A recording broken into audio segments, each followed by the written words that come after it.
एक नम्बर निर्वाचन क्षेत्रको उम्मेदवारको तर्फबाट म सबैलाई हार्दिक नमस्कार तथा अभिवादन व्यक्त गर्न चाहन्छु।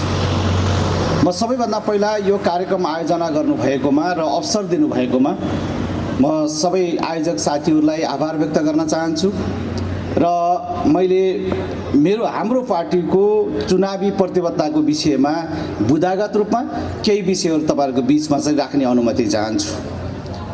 सबैभन्दा पहिला हामी सबैलाई थाहा छ यो निर्वाचन विशिष्ट अवस्थामा आयोजना भएको निर्वाचन हो। हामीले नियमित प्रक्रियामा आयोजना भएको निर्वाचन चाहिँ यो होइन। त्यसकारणले यो निर्वाचनका केही कार्यभारहरू छन्। नम्बर 1, हामीले नेपाललाई भू राजनीतिको मैदान बनाउन दिनु हुँदैन। त्यसकारणले राष्ट्रियताको पक्षमा यो निर्वाचन मार्फत नेपाली राष्ट्रियतालाई जोगाउनको निम्ति राष्ट्रवादीहरूले जित्न जरुरी छ। दोस्रो कुरा, हामीले धेरै सङ्घर्ष गरेर आज जनताको जीवनमा परिवर्तन ल्याउन अथवा राजनीतिक अधिकार प्राप्त गर्यौं। यो संविधान जसले सबै खालका उत्पीडनहरूको अन्त्य गर्नको निम्ति, सबै खालका विभेदहरूको अन्त्य गर्नको निम्ति यो संविधानले अधिकार प्रदत्त गरेको छ। यो संविधानमा सबै कुरा पुरा भएको छैन, तर यसमा विकास गरेर यो संविधानको रक्षा गर्न जरुरी छ।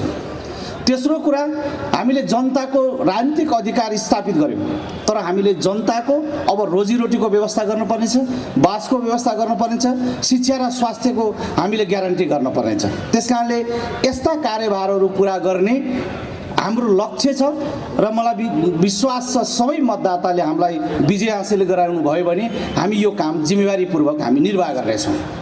दोस्रो कुरा, यो निर्वाचन सङ्घीय निर्वाचन हो, हामी सबैलाई थाहा छ। तर सङ्घको निर्वाचन हुँदाहुँदै पनि निर्वाचन क्षेत्रका निश्चित दायराहरू, निश्चित मागहरू, निश्चित अपेक्षाहरूलाई हामीले केन्द्रीय राजनीतिसँग जोड्न जरुरी छ। यो हिसाबले हेर्दा हामीले के सोचिराखेका छौँ भनेको छ, त्यो कुरालाई पनि हामी सँगसँग हामीले यसलाई समायोजन गर्न चाहन्छौँ र मापदण्ड निश्चित गरेर जनताको सम्पत्तिको सुरक्षा गर्न चाहन्छौँ। तर हामीले पर्यटन क्षेत्रलाई, हामीले यो क्षेत्रको विकासलाई प्रायोरिटी दिन्छौँ। हामीले तालहरूलाई हामीले कृषिमा जोड्न सक्छौँ, तालहरूलाई पर्यटनमा जोड्न सक्छौँ र ताललाई हामीले उत्पादनमा जोड्न सक्छौँ। हामीले हिमाललाई त्यही ढङ्गले जोड्न सक्छौँ। हामीसँग पोखरा क्षेत्रीय अन्तर्राष्ट्रिय विमानस्थल छ।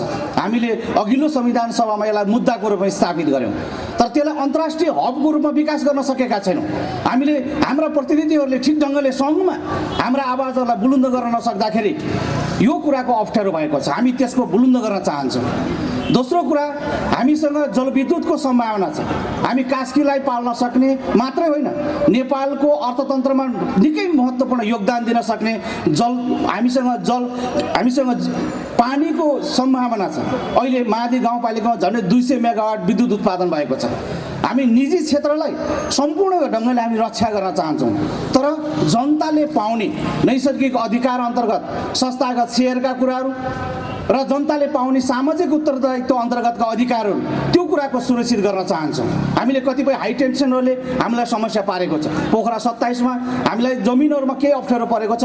यसमा हामी गम्भीर छौँ, चिन्तित छौँ र यसको पक्षमा हामी उभिन्छौँ र जनतालाई राहत दिने कुरामा पनि हामी उभिन्छौँ। तर जलविद्युत क्षेत्रबाट नेपालको अर्थतन्त्रमा पुर्याउने योगदानमा हामी कास्की योग 1 बाट हामी त्यो योगदान दिन चाहन्छौँ।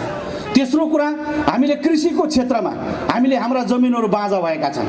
हामी पर्यटन उद्योगसँग हाम्रो उत्पादनलाई जोड्न चाहन्छौँ र हाम्रो उत्पादन मार्फत नेपालको अर्थतन्त्रमा हामी टेवा दिन चाहन्छौँ।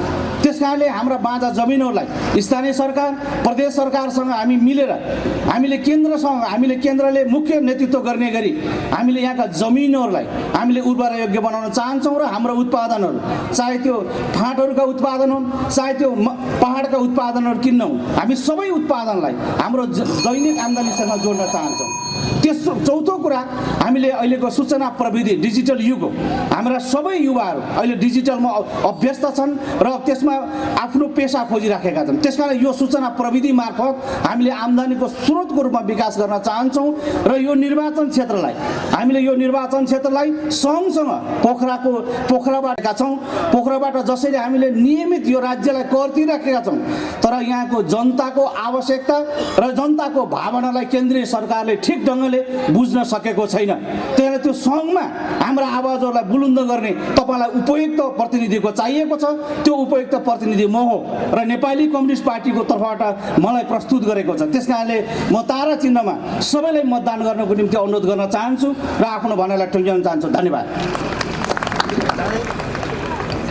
धन्यवाद। आफ्नो परिचयसहित आफ्ना अवधारणा प्रस्तुत गर्नुभयो। Nepali communist party